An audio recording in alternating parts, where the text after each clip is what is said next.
पैसा रहेगा चल जाएगा, अगर संतान अच्छी निकल गई तो पैसा ही पैसा है, सब कुछ अच्छा है। लेकिन अगर संतान अच्छी नहीं निकली तो चाहे करोड़ों का मालो ध्यान देना, वो किसी मतलब का नहीं है। बोलो जय श्री राम।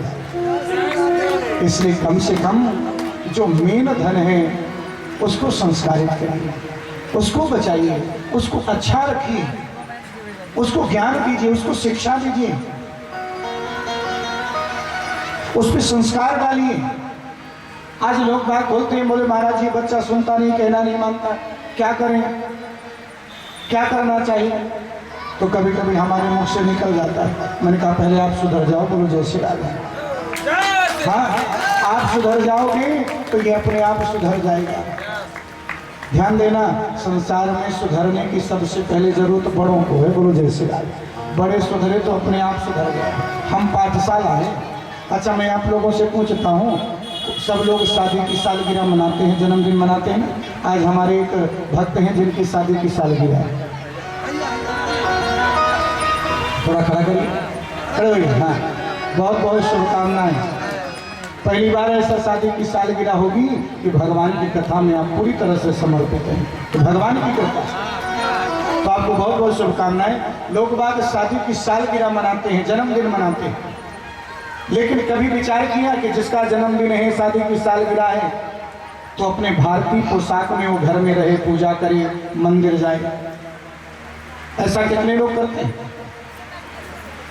और लोगों को करना चाहिए। भारतीय पोशाक बोले तो कुर्ता धोती पहनो, कुर्ता पैजामा पहनो, सुंदर तिलक लगाओ। हाँ, आजकल तो कोई तिलक लगा ले, कह दो तिलक लगा, बोलता है तिलक लगा लूंगा, कोई पंडित ना बोले। बोलो जय श्री राम। मैंने पंडित होना साधारण बात है क्या? है? हाँ, बताएंगे हम। तिलक के विषय में कल विशेष बताई जाएगी कथा, एक कथा भी आती है। बोलते हैं पंडित बन रहा। अरे भैया, पंडित बनना साधारण नहीं है, हर कोई पंडित बन भी नहीं सकता। पंडित के लिए त्याग लगता है। बोलो जय श्री राम। कैसा त्याग? आजकल पंडितों को ज्यादा बदनाम किया गया। बोले क्या? बोले पंडित जितने मिलेंगे कहेंगे कथा करवा लो, भागवत करवा लो, पूजा करवा लो, पाठ करवा लो। क्या जाना है वहां कथा सुनने? यही तो बोलेंगे। और वो जो 2 करोड़ के लोग जो बॉलीवुड में होते हैं ना, जो केसर का प्रचार करते हैं, दारू का प्रचार करते हैं, जिससे परिवार बर्बाद होता है, वो आ जाए तो सारी भीड़ इकट्ठा हो जाए। बोलो जय श्री राम। अरे भैया, पंडित जी कहते हैं भगवान का नाम लो, तो क्या जा रहा है आपका? आपको किस शराब में, शराब थोड़ी पिला रहे हैं। वो तो यही कह रहे हैं ना कि भगवान का नाम लो। कौन सा गलत काम कह रहे हैं? मैं आपसे पूछ रहा हूँ। अगर उनकी रोजी रोटी लगी है इसमें, तो भगवान की पूजा करने के लिए कह रहे हैं, थोड़ा सा दान दक्षिणा आप कर दोगे ना, आपका बुरा हो जाएगा लेकिन उनका भला हो जाएगा, और पता नहीं कौन सा आशीर्वाद लग जाएगा। लेकिन जो लोग लाखों करोड़ों रुपए का जो है करते हैं ना प्रचार, और प्रचार करने के बाद काहे का, जिसके द्वारा बच्चे गुटखा खाते हैं, जिसके द्वारा बच्चे शराब पीते हैं, जिसके द्वारा बच्चे व्यसनी बनते हैं, उससे हमें क्या मिलता है? हमारा ही परिवार बुरा हो जाता है, बर्बाद हो जाता है। तो पंडित होना साधारण बात नहीं है। पंडित का मतलब ये होता है जो स्वयं पवित्र हो और दूसरों को पवित्र करे। बोलो जय श्री राम। वही पंडित। पंडित का मतलब कोई ब्राह्मणी पंडित नहीं। कोई भी व्यक्ति सत्संगति से जुड़ जाए, अपने आप को पवित्र करे और दूसरों को पवित्र करे, वही पंडित है। पंडित तो उपाधि है, कर्म के आधार पर मिलती है। ध्यान देना। तो आज जानते हैं, आज मानो जब उसकी मृत्यु हो जाती है, मृत्यु होने के बाद आज वो 5-5 वेश्याओं को रखता है, वेश्याओं के लिए चोरी करता है, डकैती डालता है। लेकिन बाद में वेश्याओं ने सोचा एक दिन हम पकड़ी जाएंगे तो हमको भी कारागार में जाना पड़ेगा, जेल की हवा खानी पड़ेगी। रात में सोते समय आज उसको रस्सी से बांध देते हैं, और बांध करके चारपाई में उसका गला घोटना चाहा, लेकिन मृत्यु नहीं होती। तो जलती हुई लकड़ी के अंगार उसके मुंह में डालकर और उसको मार देते हैं, और वो महान प्रेत बन जाता है, धुंधकारी। लेकिन जब ये बात गोकर्ण को मालूम पड़ी तो मेरे गोकर्ण ने आज उसके लिए गया, श्राद्ध, सब कुछ किया। लेकिन वापस जब घर आए तो पता चला धुंधकारी की मुक्ति नहीं हुई, वो तो प्रेत आज भी बना पड़ा है। और तभी उन्होंने भगवान सूर्य से कहा, मेरे भाई की मुक्ति का साधन क्या है? सूर्य नारायण ने कहा, श्रीमद् भागवत ही ऐसा साधन है जो आपके भाई को मुक्त कर सकता है। और आज गोकर्ण महाराज ने अपने भाई के निमित्त सुंदर श्रीमद् भागवत की कथा किया। और उस कथा को जब धुंधकारी ने सुना, 7 दिन की कथा सुनने के बाद जिस बांस की डंडे में वो बैठा था, उसके छिद्रों पर एक एक छिद्र एक एक दिन की कथा में फट रहा था। 7वें दिन 7वीं गांठ फटती है और धुंधकारी भगवान का स्वरूप प्राप्त करके, और आज मानो उसके लिए दिव्य विमान आ जाता है और वहीं पर प्रकट हो जाता है। बोलिए भद्रवश्वर भगवान की। यानी भागवत क्या है? अगर हम जब भागवत करते हैं, हमारे कुल में हमारे पितर लोग, कोई भी 21 पीढ़ी में कोई भी व्यक्ति अगर प्रेत योनि में पड़ा है, कोई तकलीफ में पड़ा है, गया श्राद्ध करने के बाद भी उसकी मुक्ति नहीं हो रही, ध्यान देना, तो भागवत की कथा करते ही उसकी मुक्ति हो जाती है। बोलो जय श्री राम।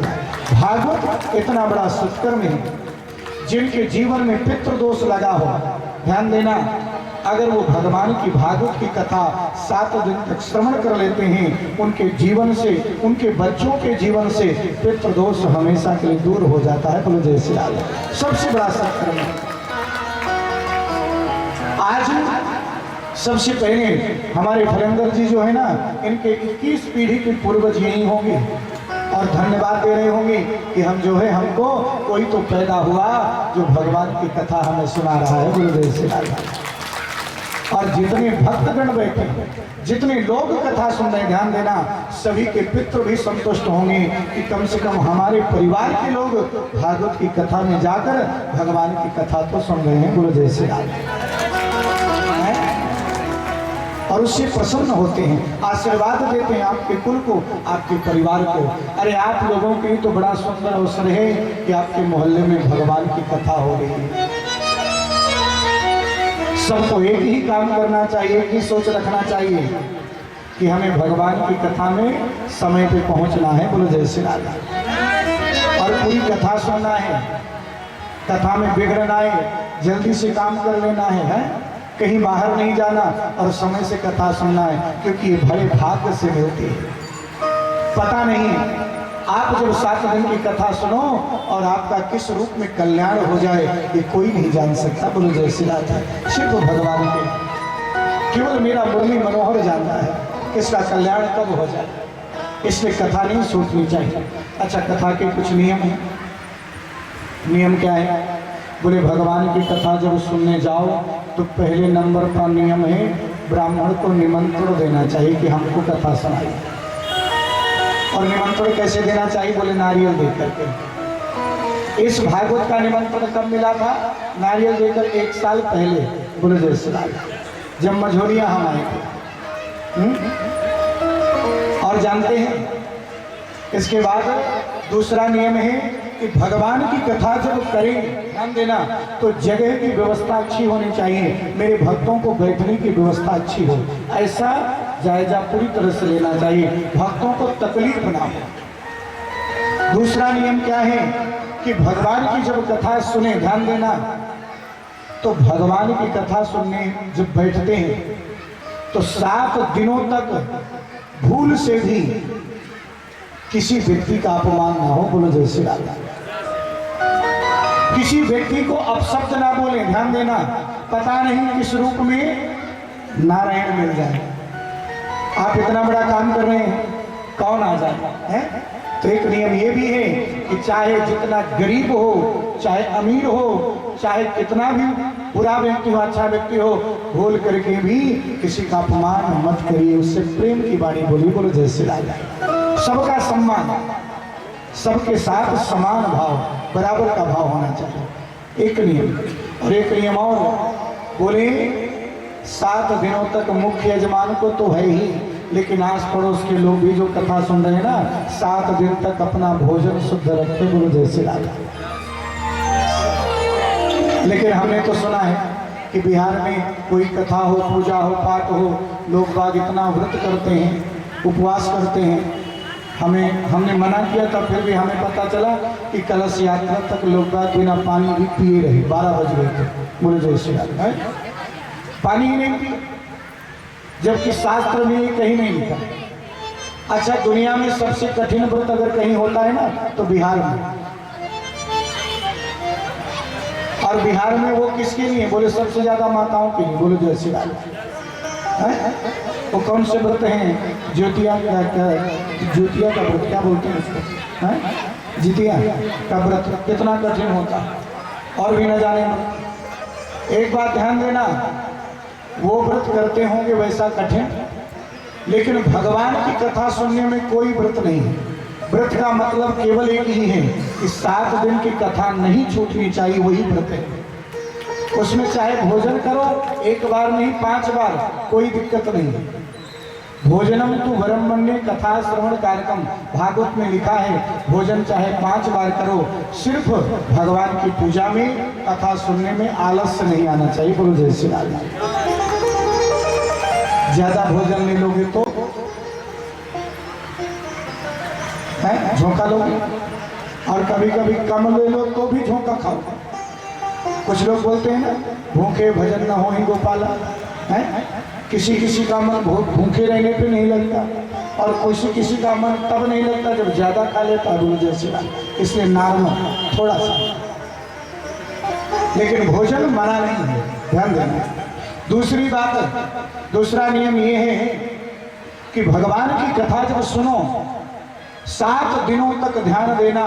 घर में कोई भी काम करो, कहीं भी जाओ, कुछ भी करो, भगवान के नाम का जाप करते रहो। बोलो जय श्री राम। क्या बोलते रहो? राधे राधे। जो एक दूसरे से भी मिलो तो भी राधे राधे बोलो, हैं? और नमस्ते की जगह राधे राधे बोलो, हैं? फोन में भी जब किसी का फोन आए तो क्या नहीं बोलना? हेलो नहीं बोलना, क्या बोलना है? राधे राधे। आवाज नहीं आ रही, थोड़ा हाथ उठा के बोलिए। 7 दिन तक फोन भी आए तो राधे राधे, चाहे कोई व्यक्ति हो। वो अगर राधे सुनने का अधिकारी नहीं है, फोन काट रहा है ना, बोले काट दो, तू फोन मत कर, लेकिन राधे राधे ही होगा। बोलो जय श्री राधे। क्या होगा? हाँ। और दूसरी बात ये भी, बच्चे को जब स्कूल विदा करना है तो क्या बोलना है? टाटा बाय नहीं, हाय हाय नहीं, है? क्या बोलना है? थोड़ा हाथ उठा करके जोर से। और किसी ने कहा है हेलो